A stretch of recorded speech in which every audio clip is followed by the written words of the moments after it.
Alright, a new Mario Tennis game, baby. Man, I can't wait to turn the game on and see what epic opening it has in store. Huh? Wait, that's it? Well, at least it's pretty, I guess. And that about sums up my experience with Mario Tennis Ultra Smash. It's pretty, but there's not much to it. But I'm getting ahead of myself. Here's the good news. The core gameplay is still pretty solid. The game's still fast-paced and the controls are responsive and wonderfully simplistic, allowing you to pull off all kinds of shots with almost no learning curve. So when it comes to the very core of the gameplay, Mario Tennis still has it. But here's the bad news. Ultra Smash mucks up that solid gameplay with some questionable new and returning features. One of those new features is the Ultra Smash, which allows you to launch the ball at blistering speed whenever a star-shaped spotlight appears on the ground. It's essentially a new type of chance shot from the previous Mario Tennis game, Mario Tennis Open.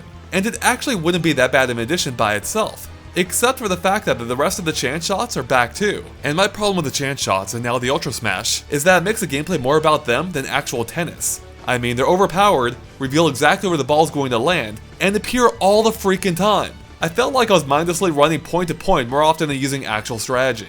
And all of this chance-based gameplay is compounded by the game's primary new mode, Mega Battle, where Mega Mushrooms are randomly thrown onto the court that make your player bigger, stronger, and extends their reach. And while it is kind of fun as a novelty for the first few rounds, it wore out its welcome pretty quickly for me because it's just another gimmick layered on top of an already gimmick-laden experience. But mercifully, the game has a classic tennis option that lets you turn off all of those gimmicks. So yeah, no Mega Mushrooms and no chance shots. And even the game concedes that this is the mode you want to play if you like strategy being a factor. So needless to say, this was my preferred way of playing, if mostly because it reminded me of how the classic Mario Tennis games used to play. Unfortunately, even with a classic tennis option, Ultra Smash is still missing almost everything else that made those original games so special. So instead of a wide variety of well-themed arenas, you're now stuck with just the one pretty generic looking stadium here. And literally every aspect of the gameplay will take place inside of it. Although, you can at least swap out the court itself for different materials that affect how the ball reacts. And then there's a serious lack of new modes. Beyond Mega Battle and Simple Tennis, all that's left is Mega Ball Rally, in which you hit a slightly larger ball back and forth in a rally as long as possible. And Knockout Battle, which is the closest thing this game has to a single player mode, where you battle progressively more challenging opponents in a round of tennis. And that's it. That is every main mode this game has to offer besides online. Now of course, Mario Tennis has always been at its best when played with friends, and that's still the case here. And thankfully, the game even allows you to take the action online too. Unless, ironically, you want to play with your friends online. That's right, in a completely baffling decision, there is no option to meet up with your friends online at all, except through random chance, because you can only go up against random players.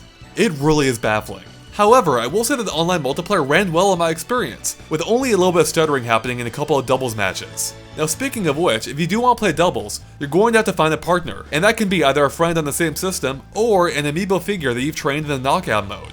Unfortunately, there's no option to use a standard CPU as a teammate, which means you'll be at a huge disadvantage if you haven't properly trained your amiibo. Now on the upside, what little that is here actually looks pretty good.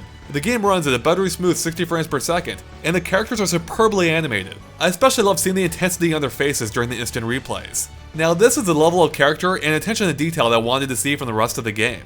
Okay, so here's the deal. Mario Tennis Ultra Smash is a great looking game, just one without much else to offer. Sure, what is there, though flawed, can still be fun, but it's the exact same type of fun I've already had many times before in past Mario Tennis games. Only then, there was a lot more to do. So as such, the overall experience of Mario Tennis Ultra Smash just left me feeling meh. While it may take the series to new heights visually, it really wasn't worth trading in its soul.